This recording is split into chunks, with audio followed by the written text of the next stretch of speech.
I thought long and hard about what we were going to talk about today. And I think what it comes down to, because I noticed the overall theme for this weekend for all of you is a better, safer game.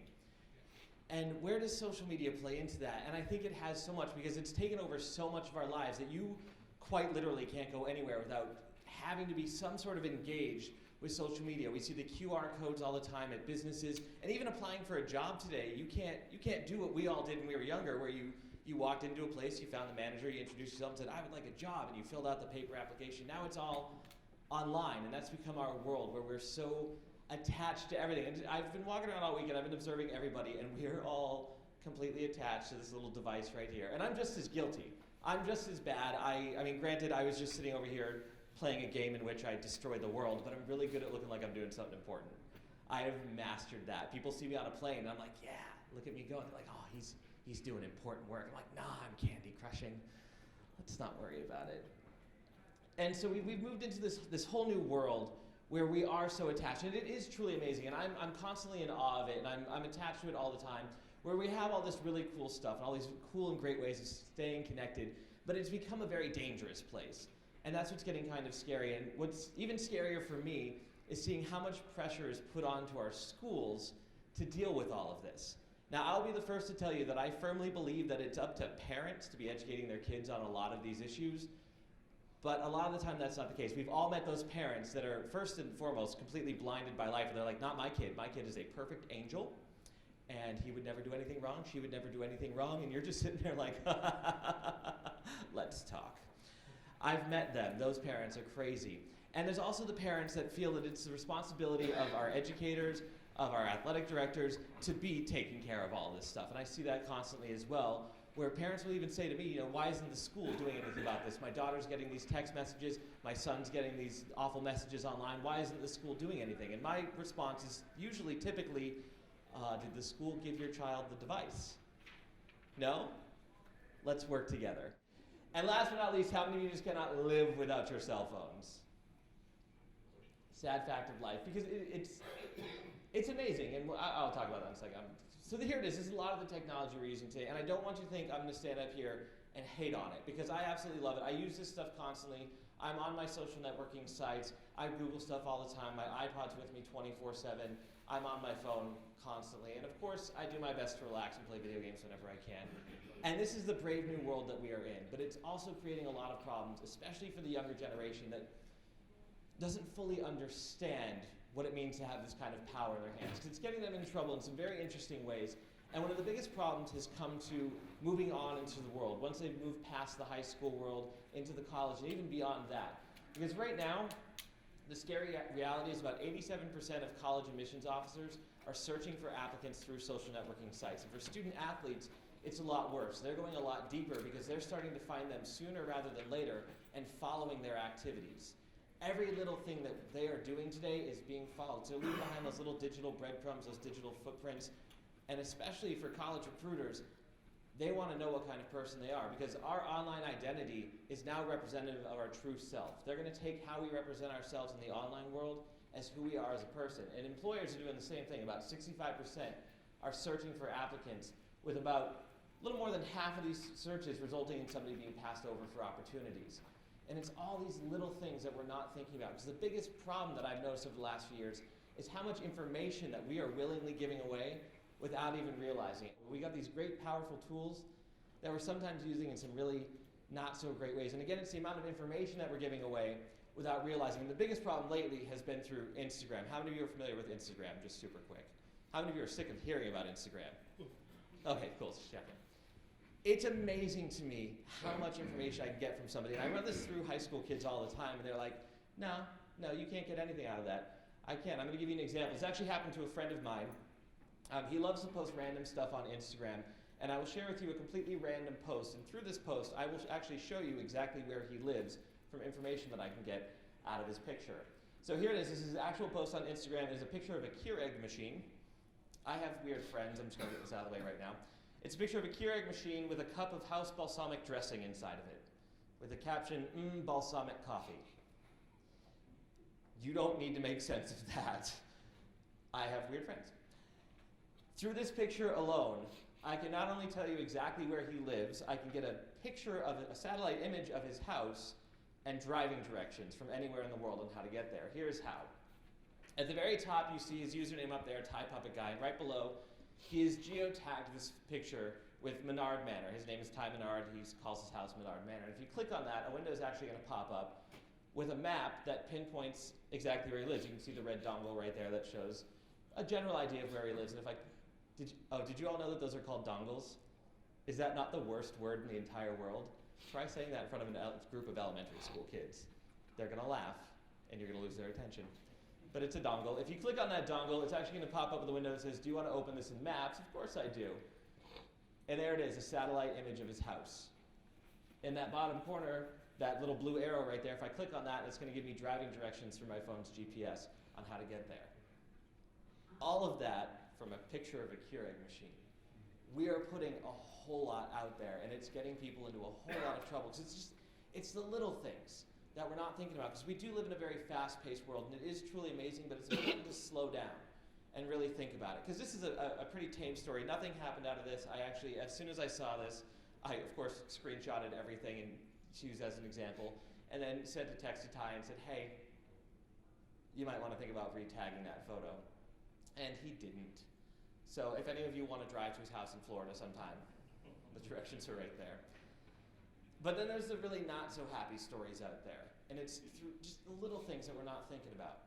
One story I'll share with you actually happened in southern New Hampshire. A young girl, 9 years old, logged onto Facebook one day and updated her Facebook status to heading out to the park to play with friends. Now, if you're like me, you are going to notice two very big issues with that. One, should a 9-year-old be on Facebook? Just real quick.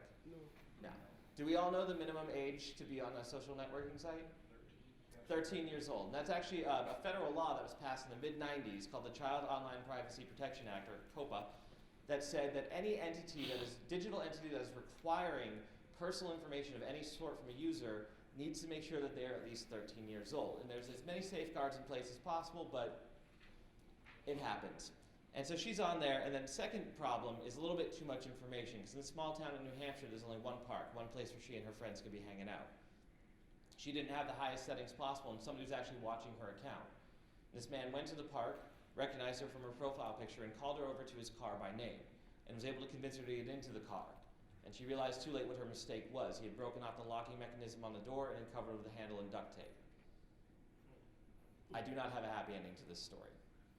And it's through something as simple as a status update. So again, it's really making sure that we're all slowing down and really taking the time to think about what we're putting out there. Because one image, one status update can change the course of somebody's entire life. Another great example actually happened at a school in Ohio. There was a girl that was changing after a field hockey practice. And she was feeling pretty good about herself. She thought she looked good, her hair looked good, so she decided to take a selfie in the mirror. And she snapped that selfie and posted it on Instagram, not realizing that reflected in the mirror was one of her teammates changing in the locker room, and she was topless. And she had broadcast that out onto the internet. Through this one image, she was hit with federal charges. First charge was manufacturing of child pornography. Second charge was distribution of child pornography. She was made to register as a sex offender at 16 years old from one photo. So again, it's really slowing down and taking in our big strides and looking at the bigger picture and realizing what is going on out there in the world. That through all these little things, it's getting people into a lot of trouble. And so the little research that I've done, especially on topics like that, is really looking at what our policies are for cell phone uses, especially when it comes to the locker room setting. A lot of schools today, a lot of athletics departments today are banning cell phones. Any device that can take a photo, that can record anything, that can send out messages, are being banned from locker rooms. And I think that's a little bit extreme in some cases, but really crazy. But again, it's these little things where it's, in some cases I can tell you plenty of stories of athletes that have purposely snapped nude photos in a locker room and sent them out. But then there's cases like that where it's a complete accident. So it's taking the time to rethink some of the policies that we're putting out there, some of the information that we're putting out for our athletes, and then at the same time making sure that they're knowledgeable about this. Putting that information out there, letting them know that these stories exist, and that the idea of it's never going to happen to me, we need to throw that out the window. So that mentality isn't going to help anybody at all. And then there's some of the bigger issues that are coming up, and that's been the issue of bullying in the online world. And it's a tough topic to talk about with some people, because a lot of people just don't fully understand it. Because me growing up, all of us growing up, we had our three types of standard bullying. We had the relational, which is the destruction of relationships, spreading of rumors, things like that. Verbal, calling of names. And then physical, which is shoving into lockers, stealing lunch money. And a lot of people want to say it's just kids being kids. But we've now evolved into this whole new world where we've entered into the world of cyberbullying, where it's changed the game, because it's now 24/7. Because we are all very connected. We are all, I live down in Orlando, Florida. I go to the Disney parks and Universal all the time. And I'm seeing young kids, 4 or 5 years old, walking around with their own digital devices. That is how connected we all are. And that leads to a lot of the problems, because we're a little bit too connected. There's really no escape from the world of cyberbullying. Because I'll fully admit, I was picked on in high school. I was not the coolest guy in the entire world. I was shoved into lockers, I was called names, I was thrown into a trash can once. It's not as fun as it looks on TV. If you've never been thrown in a trash can, you're not going to come out looking dandy. You're going to be covered in yogurt. But it happened and I walked away. It happened on the bus, I walked away. Happening online, there's really no escape from it. Now, I know a lot of you receive a publication. I actually thought it was quite cool that High School Today actually posted a cover story about cyberbullying. How many of you have read this article? Awesome. Thank you.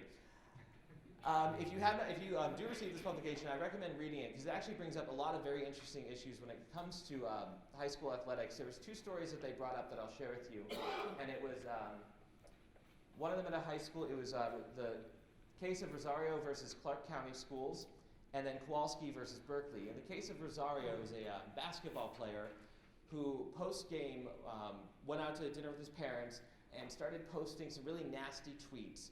I'm not going to repeat any of them for you, because I am a professional and I'm in mixed company. But there was some pretty nasty stuff. It was directed towards coaches, it was directed towards other players, and the school saw this and they expelled him, and they wanted to move him to another school, and the Rosario family went up against the school system and fought it, and they won. The family won. The student was allowed to return back to the school. And part of the problem came from the fact that Clark County schools did not have a set policy. They were fighting based on an old law that was passed in 1970 that said any activity that's going to disrupt school activities, disrupt the normal functions of a school, are considered criminal. And we're going to get a little bit into that in a second, because it comes to a whole other issue. And then in Kowalski versus Berkeley, it was actually a cheerleader who posted some nasty things online. School saw this, took action, and the school system actually won the case. It was because of their anti-bullying policy that was in place and the way it was worded out. And we're going to talk about policies in just a second. But what was interesting about both of these cases, and I'm sure you hear this from kids all the time, and what their big battle in the court system was that it was a violation of their free speech. How many of us have heard this constantly? I've got freedom of speech, freedom of speech, freedom of speech. I love that argument, because it comes from a place of absolute ignorance where we don't fully understand what the First Amendment is talking about. We have the freedom of speech, the freedom of press, the freedom of expression, the freedom of religion. We live in a fantastic country. So it's the idea of freedom of speech that we're having a huge problem with. And it comes again from that basic lack of understanding, because there are some things that are not covered by the First Amendment that I think everyone needs to fully understand. First and foremost, I don't have it on here, child pornography is not covered by the First Amendment. And this is an issue that's cropped up in a lot of cases when it comes to sexting, because the problem is, especially when it comes to sexting laws, and just to give you an understanding, is each one is a state-by-state law. Each state needs to come up with a system for dealing with these issues. And I also really encourage schools to get a policy in place, because the way the laws are written right now, especially when it comes to child pornography, it's very black and white, because it was created at a time that we were not walking around with high-def cameras everywhere we go. It was written at a time when, and everyone in this room will remember this when I talk about it with kids, they're like, what? When we had film, and you had to go and get that film developed at CVS, and it was very difficult to spread around some of this stuff. And now it's become easy. I snap a picture of all of you right now, and I can have it uploaded onto Facebook, Instagram, Snapchat, Tumblr, KickKeek, all that fun stuff in a matter of seconds. It's taking the time to rethink this. But child pornography is not covered by the First Amendment. Other things not covered by the First Amendment that we see cropping up in schools a lot is intent to injure or threatening violence. This is something that is not covered. And It's very difficult to fully explain, but it basically comes down to, I do not have the right to threaten to kill somebody. I don't. That's a criminal act. And I see that in schools a lot. There's one case that came up in Austin, Texas not too long ago. A young man by the name of Justin Carter was playing a video game online with some friends. And something happened, an argument broke out amongst he and his friends, and they kicked him out of the game, and Justin got really upset. So he decided to vent his frustrations on Facebook, where he posted, this is not an exact quote, but it was basically, I messed up in the head all right. I think I'm going to shoot up a kindergarten and watch the blood of the innocent rain down and eat the beating heart of one of them. Kids these days. And he posted this on Facebook, not realizing how public this information was. A woman in Canada who lived thousands of miles away from him in Texas saw this status update, saw that he in fact lived right down the street from an elementary school, and reported him to the police. Justin Carter was arrested. His two major defenses that he is using in court right now are, one, I was just kidding, which does not work. I'm just going to throw that out there now. And two, freedom of speech. Intent to injure or threatening violence, or from there, speech that can produce imminent lawless action are not covered by the First Amendment. We see this a lot with bomb threats, things like that I've seen in schools a lot more over the last couple of years because of a certain app that I'll talk about in a second. Anything like that, speech that can produce imminent lawless action, that's basically screaming fire in a crowded movie theater. If I were right now to go pull a fire alarm where we're all crammed into these tiny rooms, and we all go filing out, and for some reason we start panicking and someone gets hurt, I'm not covered. That's imminent lawless action that's going to get a whole lot of people hurt for no reason at all. And when I talk about bomb threats, it's one app that's cropped up that's been causing a lot of problems. Are we all familiar with Yik Yak? Some? Yep, all right. Yik Yak, real quick for you, is an anonymous posting app that allows you to basically, it's like Twitter, but completely anonymous, there's no usernames, and you're able to upload whatever you want. It was developed by college students to basically say, hey, we're having a huge party at our dorm, everyone should come hang out with us. It's by college students for college students, but of course high school kids have gotten their hands on it. And there was an instance in Marblehead, Massachusetts, Marblehead High School, where a student had a test and decided, I have not studied, I'm going to do something about this. And they posted onto Yik Yak that a bomb would go off at the high school. School's evacuated. I should mention this was in the middle of March up in Massachusetts. The school's evacuated. Kids didn't have time to grab their coats, so they stood outside in the freezing Boston weather for the better part of an hour while the school was swept. Fire department, police came in, swept the school, everything was okay, let the kids back in. About an hour later, another bomb threat hit the Yik Yak site. And the kid thought, oh, I'm completely anonymous, I'm okay. Big thing for everyone to know, nothing is anonymous online. The FBI got involved, and within about 24 hours, these kids were tracked down through their phones, because as hopefully a lot of us know, each and every device that we own that has a hard drive, so our cell phones, our laptops, our tablets, they all contain a unique address. It's called an IP address, and it's attached to every little thing that we do online. If you're super advanced, you know how to get around stuff like that, but I assume that most people do not know. I don't even know how to do this, and I'm an expert in this field, according to my mom. No, I cannot fix your printers. Just getting that out there now. And so they were tracked down through that, but and then their parents were freedom of speech. Right away, they've got freedom of speech, that's their expression. They're expressing themselves, you're not covered by that. And lastly, harassment is not covered by the First Amendment. Bullying, by definition, is harassment. It is a repeated, targeted behavior towards an individual or group of individuals. And when we truly get into it, the idea of bullying has changed so much, and it's become one of those fun buzzwords that we throw around. And this is what I think is unfortunate, and why it's important for us to have the understanding of what's going on. Bullying needs to be a targeted, repeated behavior. So me walking by one of you in the hallway and saying, you look like a jerk today, and then skipping on my merry little way, is not a bullying behavior. But we have become a very sensitive culture. I see this a lot. I work with a lot of parents. I work with a lot of students. We're very sensitive to a lot of things. And if my stepdad were in charge, he would tell us all to suck it up. We don't have that option anymore, unfortunately. I do think we're very sensitive. I will be the first to say that. I talk on this subject all the time. And I look at what I grew up with compared to what kids are growing up with today, and we are a very PC culture. But we need to understand when it comes to reporting stuff like this, especially when it comes down on the state level, reporting somebody as a bully when they're not fully fitting into that category is going to ruin their lives. Because each and every state out there does have a law in place, and if I knew the demographics of everyone in this room, I would break it down for you state by state. I don't. I think it's important as educators that you understand each state's anti-bullying law, and the best place to find that is going to be on a website called bullypolice.org. Check that out. It was actually an organization started by a woman named Brenda High, who lost her son Jared to bullying. He committed suicide after being harassed for years by his fellow students. And she created this organization, and not only does she break down the laws, she actually rates them. And over the last few years, especially as bullying has become more and more prevalent, each state has gone in and advanced their laws. There are some that haven't done as great of a job, but I know, just to make some of you feel good about yourselves, do I have anyone from New Jersey? All right, you've been rated an A++ by bullypolice.org. Good job. Anyone from Montana? No, they have an F right now. Feel free to rub that in their faces. Massachusetts, California, New Jersey, and a few others all have been rated A++. They have created a law that discusses all aspects of this. And again, I would break them all down for you, but that would be so boring.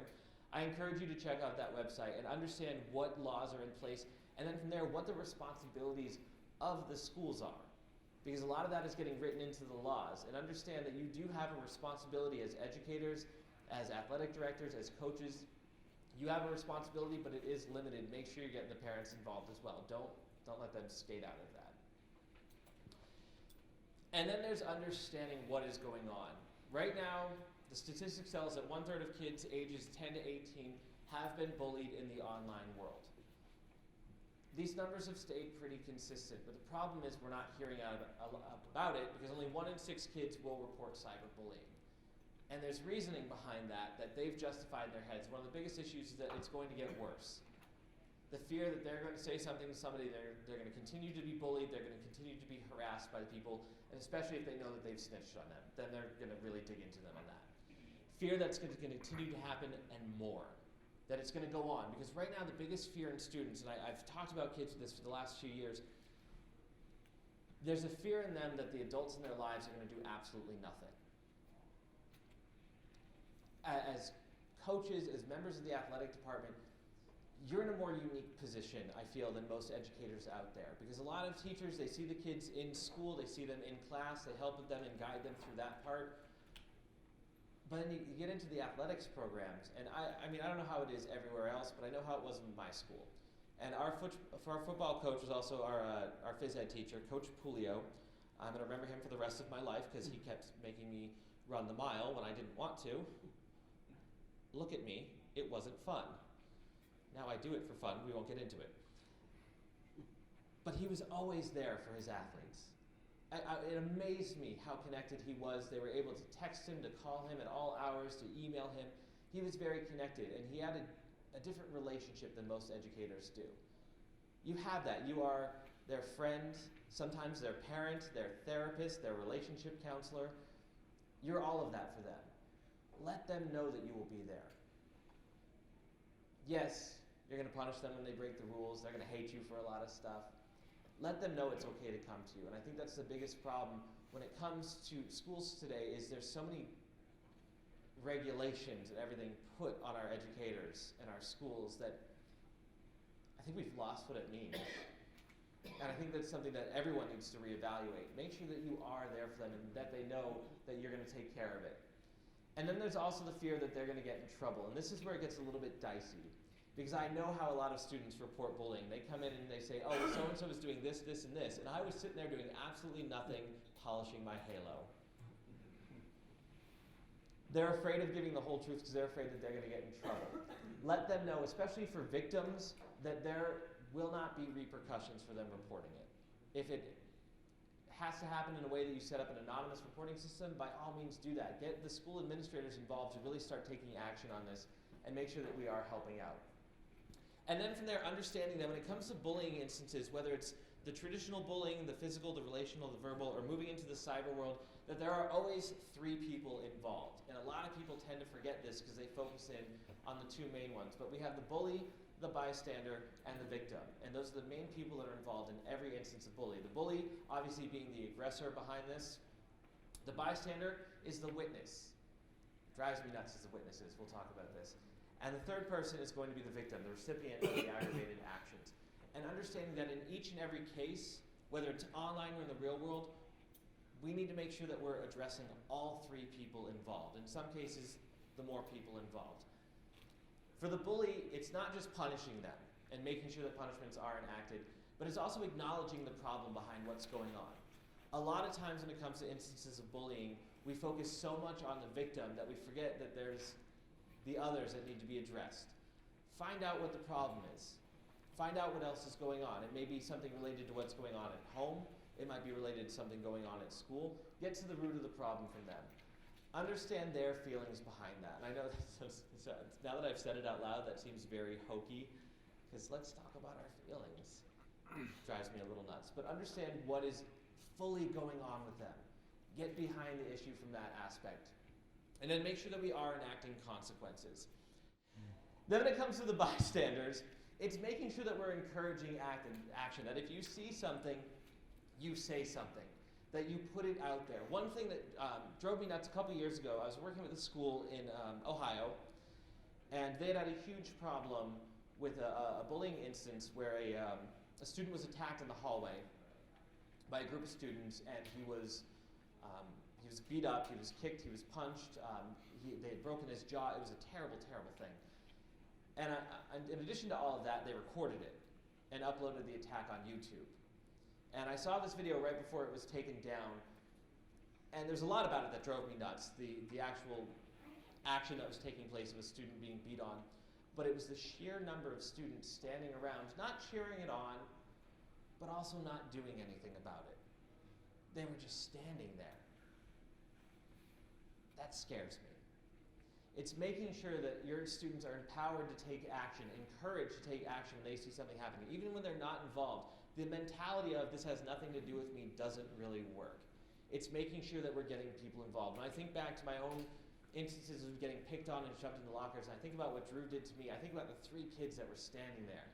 They weren't participating, they didn't say anything, but they didn't stop it. They had the power to change that situation. They had the power to stand up and say, this isn't okay. And they didn't.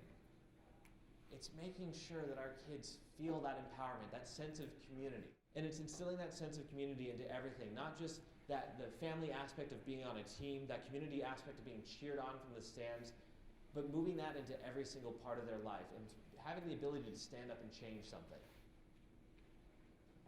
And then the victim, making sure that you are offering the appropriate support, that they are getting what they need out of the situation, and provide solutions to what's going on. And make sure, again, that consequences are being enacted against the aggressor. And then there's how to educate our kids on what they are able to do for us, what they're able to do for their community, especially when it comes to the online world, making sure that they are locking up personal information. Because what always drives me nuts when I leave a school that I've been working with and I see these kids, they find me on Instagram and Facebook and all that, and I take a good look at their profiles and how much information they're putting out there. A lot of the times with instances of cyberbullying, it's because they're putting too much out there. They're giving away their phone number to whoever. They're giving away their email address, making sure they're keeping personal information personal. Using privacy settings. I'm not going to ask all of you to become experts on privacy settings for each and every popular site out there, but making sure, especially for our athletes, that they know how to lock up that information. If they're going to have an Instagram account that's all personal stuff that they're not going to use to promote themselves in an appropriate way, might want to think about locking that up. Because it's not just looking at the bullying aspect of it, it's looking at the rest of their lives. I can tell you so many stories of kids that have lost out on educational opportunities, employment opportunities, on athletic scholarships, simply because of things that they have put online. There's one student that I forget what school he was being scouted for, but their recruiter passed him over without ever meeting him, without ever seeing him play. And it was simply because he found him on Twitter and he saw what his Twitter handle was. And it was something horrifically inappropriate that when he created it, when the student athlete created it at 14 years old, he thought was hilarious. At 17 years old, when he lost out on an opportunity to go on to a great school to be a part of a great program, he realized how not funny it was. Encourage them to really lock this up. And in my takeaway, I don't know where the takeaway sheet ended up in the grand scheme of things, but on that I have a lot of information that I think is really great for student athletes and how to conduct themselves online. And I would have gone into all that with you now, but it would have been dreadfully boring, so I didn't. But make sure they know how to lock that up. And then thinking twice about what we're posting. Taking, again, that moment to slow down. Think about the text that we're about to put out there. Think about the images we're about to put out there, looking at that bigger picture. And then what seems like common sense, I would hope, is something as simple as don't share our passwords. And I see it, teammates share stuff all the time. They'll share passwords, share accounts, things like that. Never a good idea. I always say, treat your password like you treat your toothbrush. Change it every couple months, and please don't share it with anybody. That's gross. And then making sure that the idea of respect is still instilled upon us. The idea of the golden rule, treating other people exactly how you want to be treated. We respect each other in the locker room, we respect each other out on the field. We need to be respecting everybody else as well, making sure that we're doing that. And then for educators, I'm going to put some on you as well. Now, if I had a huge group of parents here, I would be laying into them a whole lot. But educators have a responsibility as well. Make sure that they have a safe place to talk. Make sure that they know that they can come to you with anything and that you're not going to flip out about it. Listen to them. One of the greatest things that my mom ever did for us, she raised 4 kids all on her own. About 75% of us turned out fantastically. We'll talk about my brother later. It's a whole other issue. But we knew we could talk to her about anything. And when it came to a lot of my teachers, I knew that I could talk to them. They had created a safe place, whether it was by simply putting the safe space sticker on their door or letting me know that I can come and talk to them. Create that for your students, for your athletes. And pay attention to the language that they're using. A lot of times somebody doesn't want to full out admit that they're being bullied, they're being picked on, that they're being harassed, whether it's online, real world, or even at home. Little things. Like hater has become a huge word that's used a lot. Like I've got my haters. Pay attention to little things like that. Listen to what they're saying, and then maybe dig a little bit deeper. Even if they say that they just want you to be aware of something, find out what's truly and fully going on. And making sure those policies are enforced. If your school doesn't have a policy in place, start working on one. Work on social media guidelines for your student athletes. Work on respect guidelines for them, both in the locker room, on the field, and beyond that. And help them understand that even though sometimes a lot of things they're doing online can't be touched by the school, it's something that's going to affect their future moving forward. And then encourage students to stand up, to be a friend, not a bystander. Remind them that they have the power to change the situation, whether involved or not, that them speaking up might actually even save somebody's life. And then making sure our schools are involved as well. And I think this is important, to really get everyone involved in this, not just our athletic departments, but everyone. Set clear, realistic, and enforced policies, and make sure that we are sticking with them. Don't just walk around carrying a big stick. Use it if you have to. Teach digital citizenship skills. And this is something that's moving into schools more and more and more, but make sure we're actually doing that as well. Putting that out there and understanding what it means to be a good digital citizen. We teach them the real life citizenship skills, how to go out and be courteous in the real world, move it into the online as well. Create a positive school environment. I see that all the time, especially when I work with schools that are getting ready to do their big pep rallies and all that stuff. Create that environment all the time. Really get them excited to be a part of this family and community, and then get the students involved. This is where I see the most positive results, when the students are the ones standing up and taking the lead. When they're creating a positive environment for everybody, they're creating student initiatives. I worked with a great school very recently in Texas where the administrators had nothing to do with it. They created a full-blown, wonderful anti-bullying and social media week where they decided everything that was going to happen, different themes for every single day, and the kids are the ones that said, we want to bring somebody in. We want to bring somebody in to talk to us about this. And they picked me because, let's be honest, I'm awesome. And so very humble. But let them get involved, because that's going to help them really get that sense of community, really a good sense of what is going on. And then from there, for each and every audience that I speak to, each and every audience I stand up in front of, I encourage all of you to sit down and ask yourselves 5 very important questions. Anytime that you're online, anytime you're out there in the world, ask yourself these questions. First, why am I posting this? Is this something that can wait? Again, there's that idea of I was just kidding that kids like to throw around all the time. Oh, I posted that, I was just kidding. Just kidding doesn't translate in the online world. Face-to-face, you can hear somebody's voice, you hear the inflection, you know they're joking around. Online doesn't translate very well. Is this too personal? Please can we all stop and think about that? It's flu season. The last thing I ever need to know about is your flu and what's coming out of where. You know who you are. Stop it. Is this how I want to be treated? Making sure that we're really thinking about that with every little thing that we're doing. The idea of the golden rule. Again, treat other people like you want to be treated. And lastly, who is going to see this? My employer, my friends, potential employers, potential schools, potential recruits. What am I putting out there for the world to see? Do that for yourselves, and I promise you everyone's going to have a great online experience.